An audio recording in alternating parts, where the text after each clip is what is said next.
نماید خدا، امید نجفی هستم با درس شیرین شیمی 12 فصل 1 اسیدها و بازها خدمت شما عزیزان هستم. اسیدها و بازهای قوی و ضعیف رو میخوایم بچه‌ها رفتارشون رو با هم ببینیم. قبل از تعادل من 3 مولکول داشتم HA ریختم توی آب، قرار بوده که اینا حل بشه. خب اگه اسید یا باز من قوی باشه، این 3 مولکول به 3 یون منفی و 3 یون مثبت تفکیک میشه. یعنی کاملا دیگه سمت چپ قبل تعادل مولکول داره، ولی سمت راست بعد تعادل مولکول که به شکل بنفش و 2 بخشیه نمیبینم و یون میبینم. به تبدیل مولکول به یونهای سازندش در اثر انحلال میگن یونش، یا تفکیک شدن، یا یونیزه شدن، یا یونیده شدن. که اینجا داریم این رابطه رو میبینیم در اسیدها یا بازهای قوی رابطه یک طرف است و این 2 تا دیگه قابلیت ندارن که یونهای مثبت و منفی به هم بچسبن و مولکولا واسه ما تشکیل بدن که من با رنگ ها و نمادهای خودش برات نشون دادم. به صورت نمودار ستونی هم واسه اینجا نشون دادم. قبل از تعادل یه تعداد HA داشتم، بنفش رنگ ها آی منفی و هاش مثبت هم قبل از تعادل ما مشاهده نمی کنیم. یعنی آبی رنگ ها سمت چپ و قرمز رنگ ها سمت چپ دیده نمیشه قبل از تعادل. پس اینجا ارتفاعی واسه شون نذاشتم، صفر در نظر گرفتم. توی اسید یا بازهای قوی بعد از تعادل مولکول HA نداره، ولی به همون ارتفاعی که قبلا HA داشتم، اینجا 3 مولکول HA داشتم، 3 آی منفی و 3 هاش مثبت واسه ما ایجاد شده. یعنی هم ارتفاع هستن و ارتفاعشون با حالت قبل از تعادل یکسانه. ولی توی اسیدها یا بازهای ضعیف قبل از تعادل اومدم 3 مولکول واسه مثال زدم، بعد از تعادل یه مولکول ها تفکیک نشده. یعنی مولکول های دیده میشه که هنوز تفکیک پیدا نکرده. این اومده تفکیک پیدا کرده به ذرات سازندش، دومی هم همینطور به یون های سازندش، ولی سومی تفکیک پیدا نکرده. فلش 2 طرفه برای اسیدا یا باز ضعیف میذاری. HB 2 بخشی کشیدم، هاش مثبت به علاوه بی منفی.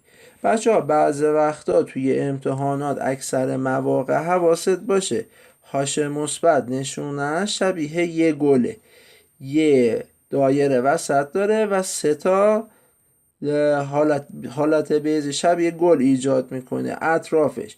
چون میدونیم هاش مثبت ها H3O هم مینویسن بچه ها، H3O یعنی اکسیژن وسطه و 3 هاش اطرافشه.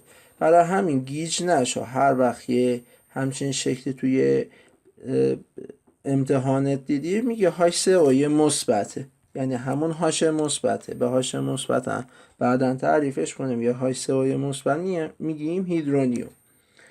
اگه توجه کنی توی نمودار ستونیش قبلا HB 3 دونه داشتم، یه ارتفاعی واسش دادم، بی منفی هاش مثبتم، قسمت منفی مثبتم قبل از تعادل نداشتم.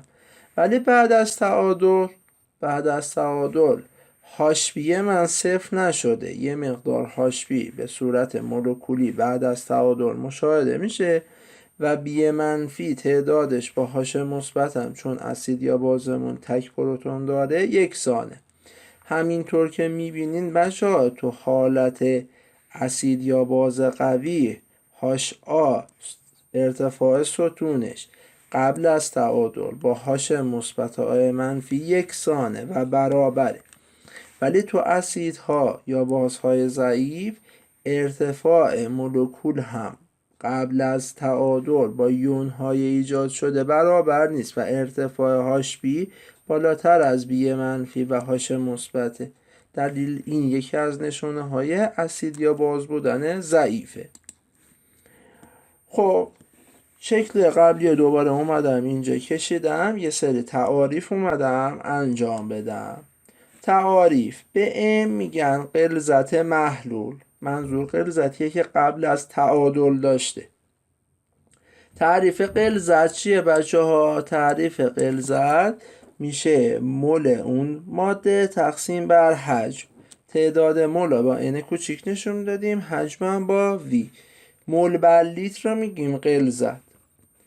هاش مثبت توی کروشه نماینده نشون دهنده غلظته، میگیم غلظت یون هیدرونیوم یا H3O هم میگیم.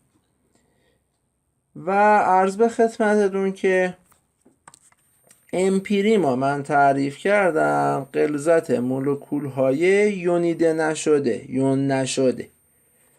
غلظت کل محلول قبل تعادل. امپیری میشه غلظت مولکول ها بعد تعادل، یا بهش غلظت تعادلی هم میگن بچه ها. غلظت تعادلی هم به این امپیری میگن. و آی منفی میشه غلظت یون منفی. حالا بیایم ببینیم چه رابطه بین اینها وجود داره. تو هر اسیدی یا بازی، چه قوی چه ضعیف، حالا ما بیشتر در مورد اسیدها صحبت کنیم، این رابطه برقرار. غلظتمون بعد تعادل به علاوه تعداد یون مثبتمون مساویه با غلظتمون قبل تعادل، یعنی امپیری مال بعد تعادل به علاوه تعداد یون هیدرونیوم، تعداد یون مثبت یا منفیمون اگه تک پروتون دار باشه مساویه با غلظت بعد تعادل. تو هر اسید یا باز قوی و ضعیفی اینو داریم. خب توی اسیدهای قوی اگه توجه کنی بچه ها، ام اینجا 3 تا مولکول داشتم، پس ام اینجا 3. هاش مثبت این دایره قرمزا 3 تا دارم، آی منفی هم 3 تا داره. تو اسیدها و بازهای قوی مولاریته محلولم همون مولاریته هاش مثبت و همون مولاریته قسمت منفی ایجاد میکنه. و بعد از تعادلم مولکولی ندارم، پس امپیریمم مولکول های حل نشدم تعدادش 0 بعد از تعادل. ولی توی اسیدها یا بازهای ضعیف غلظت مولکول ها قبل از تعادل بیشتر از هاش مثبته. اگه اینجا توجه کنید 3 تا مولکول داریم M3، ولی 2 تا برای ما هاش مثبت یا H3O مثبت هیدرونیوم تولید شده. در هر شرایطی این قسمت هم تو اسیدها و بازهای تک پروتون دار یکسانه. یعنی اگه تک پروتون دار باشه قسمت یون مثبت تعدادش یا مولاریتش با یون منفی یکسانه، ولی اینها با M اگه قوی باشه برابر میشه، اگه قوی نباشه کمتر میشه. خب فرمول های اسید و باز در حد کتاب درسید. آلفا مساویه با غلظت هیدرونیوم به مولاریته محلول قبل از تعادل. به آلفا میگیم درجه یونش. آلفا درصد همون آلفایی که ضرب در صد شده بهش میگن درصد یونش. کای آ ثابت یونش یا ثابت تعادل. تمام چیزهای بعد از تعادل داخلش ملاکه، میشه هاش مثبت به توان 2 تقسیم بر امپیری تعداد مولکول ها بعد از تعادل، مولکول هایی که یون نشده بعد از تعادل، که اینا میتونیم بنویسیم تعداد مولکول ها قبل از تعادل منهای اون تعدادی که یون شده. اثبات کردم سر کلاساتون، این فرمول در حد کتابتون نیست که کم بالاتره. میتونیم آلفا و اما به کای آ ربطش بدیم با این فرمول. پی هاش یا قدرت اسید، پاور هیدرونیوم. قدرت هر چیزی توی شیمی منفی لگاریتم در مبنای 10 اون چیز است. یعنی اگه من برای شما بگم پی کای آ چی میشه، بعضی مدارس اینا درس میدن، میشه منفی لگاریتم کای آ در پایه 10. این در حد کتاب ما نیست بچه ها. خب هاش مثبت به تعریف لگاریتم اگه بخوایمش از بین ببریم میشه 10 به توان منفی پی هاش. یعنی اگه پی هاش داشته باشی هیدرونیوم غلظتش از این فرمول به دست میاریم. و اما یه فرمول مهم، هیدرونیوم و هیدروکسید هاش مثبت و اوهاش منفی ها ما به کمک این رابطه تو دمای اتاق میتونیم به هم ربط بدیم. ضرب هاش مثبت در اوهاش منفی در دمای اتاق 25 یا 27 درجه برابر 10 به توان منفی 14. خب تو همون مثالمون میخوایم بیایم آلفا درصد کای آ را حساب کنیم. اممون تعداد مولکول هایمون قبل از تعادل چند تاه؟ 3 تاه. بعد از تعادل نداریم، 0 تاه. هاش مثبتمون 3 تا قرمز رنگ میبینم، آ منفیمون 3 تا آبی رنگ میبینم. خب بیایم آلفا را حساب کنیم. آلفا میشود هاش مثبت تقسیم بر ام، یعنی 3 تقسیم بر 3 میشه 1. آلفا درصد یونشش حساب کنیم. 3 تقسیم بر 3 ضرب در 100 میشود 100. کای آ را حساب کنیم. صورتش میشود 3 به توان 2، مخرجش 0. عدد به 0 بی نهایت یا بسیار بزرگه. توی اسید قوی داریم میبینیم آلفا 1 شد، آلفا درصد 100 شد، کای آ بسیار بزرگ شد. بعدا میخوایم اینا تو صفحه بعدی نتایجش رو بنویسیم. توی اسید ضعیف میبینیم 3 تا مولکول قبل از تعادل دارم. حالا تو این شکلی که من کشیدم بعد از تعادل 1 مولکول دارم. تعداد هاش مثبت هم 2، تعداد قسمت منفی یون منفی هم 2، یعنی 2 تا آبی دارم 2 تا قرمز دارم. این نشونه هایی که شبیه گلم هست گفتیم نشونه هاش مثبت یا هاش 3 اوه. بریم حسابش کنیم. آلفامون 2، اممون 3، 2/3 ضرب در 100 یا 66 درصد. 2 به توان 2 تقسیم بر 1 4. الان تو اسیدها یا بازهای ضعیف بچه ها آلفا دیگه 1 نیست، کمتر از 1، 2/3 یعنی 66 صدم. آلفا درصد 100 نیست، یعنی کمتر از 100. و کای آ بسیار بزرگ نیست، یه عددی. خب آلفا اگه 1 یا 100 درصد باشه، یعنی هر 100 درصد مولکول های من تبدیل به یون شده، یونیزه شده. کای آ اگه بی نهایت باشه، یعنی بعد از تعادل شما مولکولی نداری، یعنی بازم نتیجه میشه همش یون شده. ولی اگه آلفا کمتر از 100 درصد باشه، یعنی یه تعداد مولکولی بعد از تعادل مونده. یا کای آ بسیار بزرگ نباشه، یه عددی باشه، نشون میده این مخرج تعداد مولکولی وجود داشته بعد از تعادل.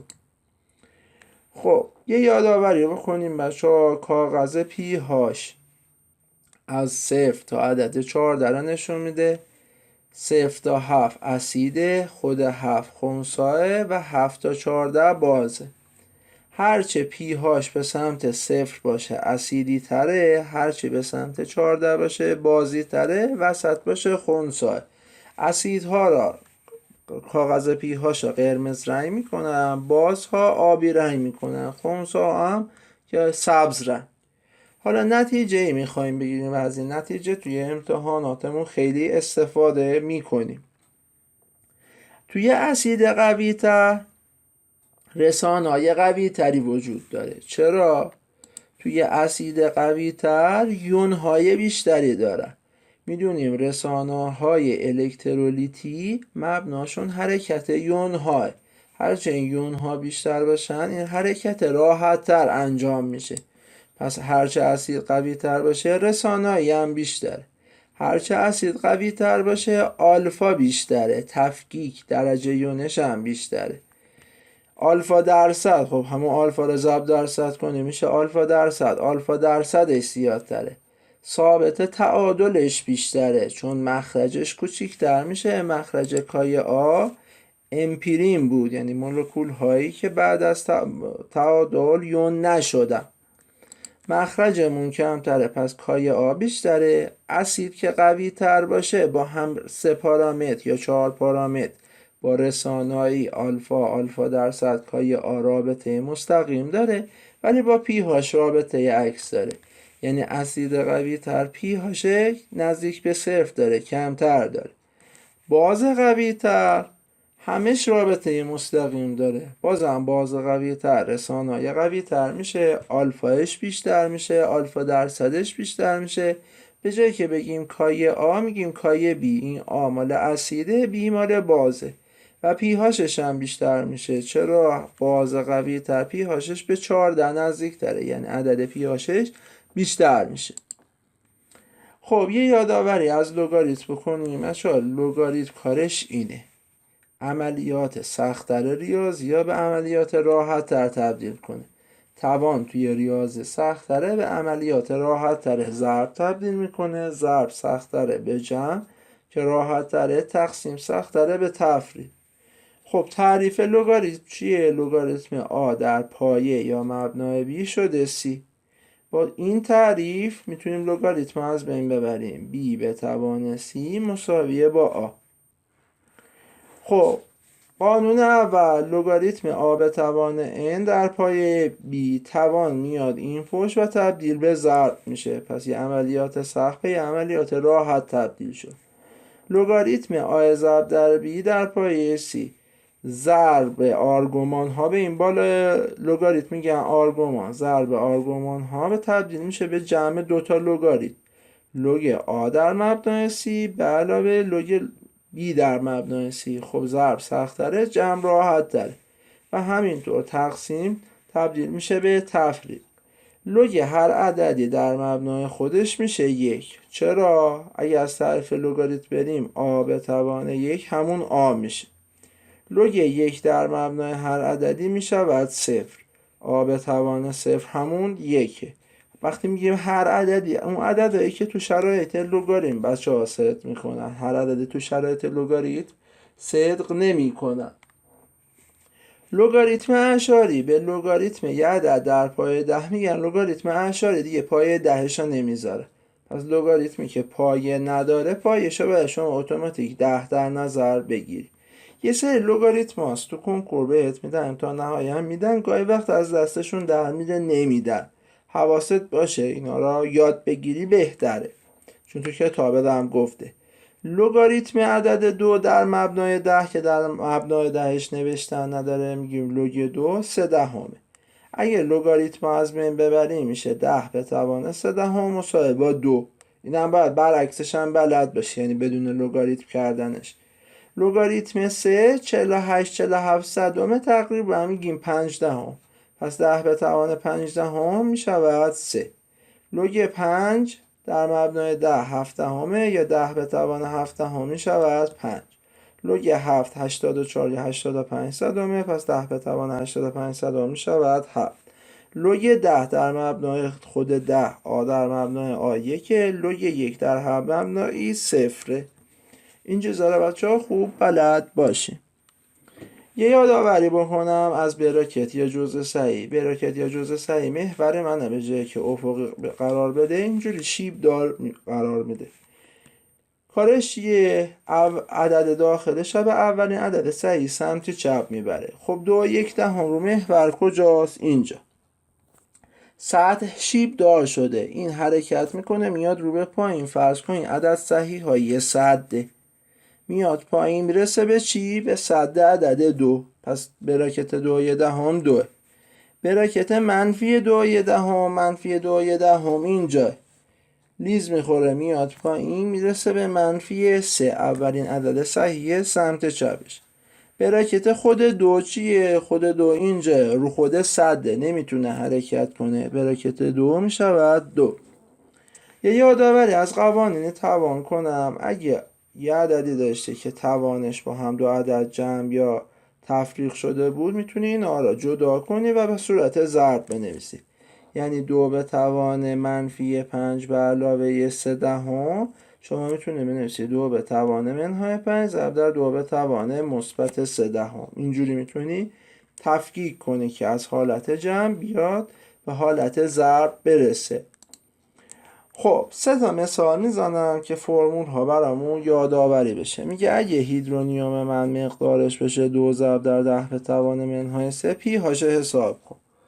فرمول پی هاش بود منفی لگاریتم هاش مثبت منفی لگاریتم 2 ضرب در 10 به توان منهای 3. من منفی لگاریتم میذارم بچه ها، ضرب دارم، ضرب تبدیل میشد به جمع، میشه لگاریتم 2 به علاوه لگاریتم 10 به توان منفی 3. خب بچه ها توان می اومد پایین، توان تبدیل به ضرب میشد، میشود منفی لگ 2 منهای 3 میاد پشت این مثبت، مثبت در منفی میشه منفی 3 عرض به خدمتتون لگ 10. خب بریم عددش حساب کنیم. لگ 2 رو خودش لطف کرده داده 3/10 منهای 3 ضرب در لگ 10 هم من باید بلد باشم که 1 میشه منفی پرانتز با 3/10 منهای 3. این میشه منفی 2/7 منفی در منفی مثبت. دارم ریاضی طور حل میکنم، راحت ترم میشه حلش کرد، راه حل راحت تری هم دارد بچه ها. فعلا اینجوری لطفا حل کنین که دستتون بیاد. میگه اگه پی هاش باشه 4/7 هاش مثبت غلیظت یون هیدرونیوم رو پیدا کن. فرمولی که اینا رو به هم ربط میداد هاش مثبت میشد 10 به توان منفی پی هاش 10 به توان منفی 4/7. اینجا بچه ها میایم از تکنیک براکت استفاده میکنی. براکت منفی 4/7 منفی 5. از تکنیک براکت استفاده میکنی. خب منفی 5 با چه عدد جمعش کنم؟ چه منفی 4/7 با 3/10 جمعش میکنم. خب اینجا میام از قانون توان رو تفکیکش میکنم، نویسم 10 به توان منفی 5 10 به توان مثبت 3/10. لگ 2 شده 3/10، پس میدونم 10 به توان 3/10 میشه 2. به جای 10 به توان 3/10 2 می نویسم، پس میشه 2 ضرب در 10 به توان منهای 5. یعنی اگه پی هاش من 4/7 باشه هاش مثبت میشه 2 ضرب در 10 به توان منهای 5. در مثال قبل، مثال دوم، غلیظت یون هیدروکسید به دست بیارید. میدونیم او هاش منفی ضرب در هاش مثبت تو دمای اتاق میشه 10 به توان منفی 14. اینو به دست آوردیم بچه ها، 2 ضرب در 10 به توان منهای 5. ضرب وقتی میره اون طرف میشه تقسیم، پس او هاش منفی که هیدروکسید میگفتیمش این میشه. و اگه اینو حسابش کنیم فکر کنم به عدد عرض به خدمتتون 5 ضرب در 10 به توان منهای 10 برسیم. یه قوانین رو باید رعایت کنین. حاصل این چیزا رو هم دیگه راحت باید، اگه رشته ریاضی تجربه هستین قاعدتا باید تو سال 12 محاسبات اینا رو بلد باشین. خب بریم تمرینات دوره یا بچه ها حل کنیم دیگه. حالا در حد کتابمون یادآوری ها و فرمول ها را با مثال بهتون گفتم. تمرین های دوره یه فصل 1 با هم حل میکنیم. اگه از کانال یوتیوب یا آپارات تماشا میکنین لطفا ادامه این فیلم ها از وبلاگ استاد لینک ببینیم.